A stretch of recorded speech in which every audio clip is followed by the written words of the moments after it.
تمہاری انگوٹھی پڑی ہے، کم سے کم تم نہ پہنو، گھر لے جاؤ، کسی اور عورت کے کام آ جائے گی، گھر میں کسی اور کام آئے گی۔ دیکھو ایمان کسے کہتے ہیں۔ اس جانثار نے کہا تھا اللہ کی ذات کی قسم ہے جس کے قبضہ قدرت میں میری جان ہے، جو چیز میرے رسول کو پسند نہیں ہے اس کو اٹھانا تو بڑی بات ہے، اس کی طرف دیکھنا بھی میری محبت کو گوارا نہیں۔ یہ ہے ایمان کا تقاضا کہ میرے رسول کو پسند نہیں ہے، اللہ کے محبوب کو پسند نہیں ہے تو اٹھانا تو بڑی بات ہے، اٹھانا تو بڑی بات ہے، اس کی طرف دیکھنا بھی میری محبت کو گوارا نہیں ہے۔ اس لیے کہ مجھے مرنا ہے، مجھے مرنا ہے، مجھے قبر میں جانا ہے، مجھے قبر میں جانا ہے۔ جب قبر میں لٹایا جاؤں گا، قبر میں جب لٹایا جاؤں گا تو اسی آقا کا چہرہ میری نگاہوں کے سامنے ہوگا۔ جب فرشتے پوچھیں گے ما کنت تقول فی حق ھذا الرسول، اس ذات بابر کے بارے میں تیرا عقیدہ کیا تھا؟ جب پوچھا جائے گا کہیں ایسا نہ ہو کہ میرے رسول مجھ سے چہرہ پھیر لیں، چونکہ میرے پاس کوئی عمل نہیں ہے، کوئی عمل نہیں ہے۔ اعلیٰ حضرت سرکار فرماتے ہیں، اسی موقع کے مطابقت سے فرماتے ہیں، سنتے ہیں کہ محشر میں صرف ان کی رسائی ہے، جب ان کی رسائی ہے لو جب تو بنائی ہے، سب نے سبے محشر میں للکار دیا ہم کو، اے بے کسوں کے آقا اب تیری دعائی ہے۔ قیامت کے میدان میں ہمارے پاس کوئی ایسا عمل نہیں ہے، نہ نمازیں ہیں، نہ روزے ہیں، نہ حج ہے، نہ زکوٰۃ ہے، نہ سجدے ہیں، نہ اللہ کو راضی کرنے کا کوئی عمل ہے۔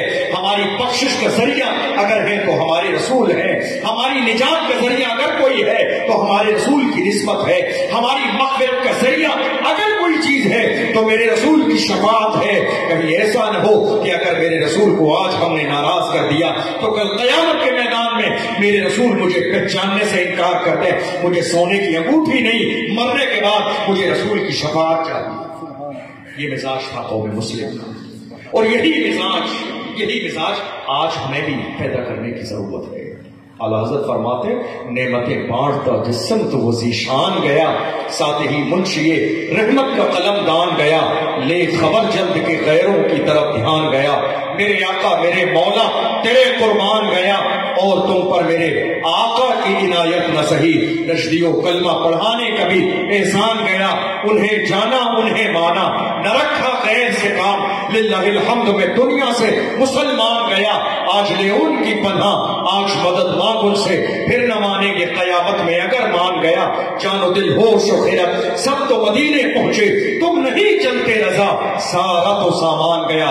ہمیں ہمارے بزرگوں نے یہی مزاج دیا ہے کہ ہم زندہ رہیں تو ایمان کے ساتھ، ہم دنیا سے جائیں تو ایمان کے ساتھ، اس لیے کہ کوئی عمل بارگاہ الہی میں قابل قبول نہیں ہے بغیر ایمان کے، بغیر ایمان کے نہ سجدے قبول ہیں، نہ نمازیں قبول ہیں، نہ روزے قبول ہیں، نہ حج قبول ہے، نہ زکوٰۃ قبول ہے۔ اس لیے اسلام نے بار بار کہا اے لوگوں ایمان کی حفاظت کرو، اے لوگوں ایمان کی حفاظت کرو، اے لوگوں ایمان کی حفاظت کرو۔ اعلیٰ حضرت نے جو شاعری کی ہے اس میں ایک بہت اچھا شعر ایمان کے حوالے سے فرمایا۔